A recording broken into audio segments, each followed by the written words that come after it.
আমি চাবো যে শুধুমাত্র পার্ক এবং এটা না, এর সারাউন্ডিংটাও যেন উনি একটু খেয়াল রাখে। আমরা যারা কালাচাঁদপুরে থাকি আমাদের দিকেও যেন একটু নজর রাখে, তাহলে আমরা একটু ভালোভাবে চলাফেরা করতে পারবো আর কি।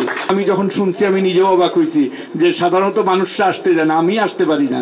আমি বাড়িধারার এই এলাকায় থাকি কালাচাঁদপুর, আমি বাড়িধারায় থাকি না। ওনারা হইলো এলিট লোকজন, আমি কালাচাঁদপুর থাকি। সো এই জন্য অনেক সময় ঢুকতেও পারমিশন নিয়ে ঢুকতে হয় ওনাদের আর কি। তো সবসময় নামাজ পড়তে আসলে একটু কৃতজ্ঞতা চিত্তে ওনাদের স্মরণ করি। আমি নর্মালি নামাজ পড়ার জন্য এই এলাকায় আসি কালাচাঁদপুর থেকে।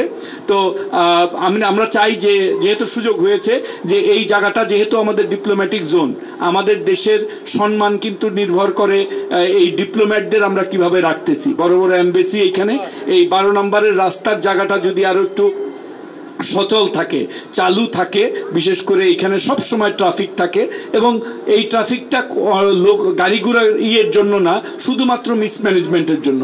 ওইখানে একটা পুলিশ পয়েন্ট আছে, কিন্তু ওইখানে রিক্সা ঘোরানোর কারণে 10 থেকে 15 মিনিট প্রত্যেকটা ডিপ্লোম্যাটের কষ্ট হয়। তারা এখানে যখন বের হয়ে যায় বা ক্যান্টনমেন্ট থেকে যারা আসে বা যারা ডিওএইচএসে যায়, এই চলাচলটা কিন্তু খুব সহজ করে দেওয়া যায়। তো আমি কাউন্সিলর মহোদয়কে এবং বিশেষ করে বাড়িধারা সোসাইটির যিনি চেয়ারম্যান আছেন, অত্যন্ত কর্মঠ এবং অত্যন্ত উনি শুধুমাত্র এই বাড়িধারা সোসাইটির না, উনি একেবারে স্কুল জীবন থেকে এই যে চ্যারিটি ওয়ার্ক বা পাবলিক ওয়ার্কে কিন্তু নিজেকে নিয়োজিত রাখছেন সেই আগে থেকে।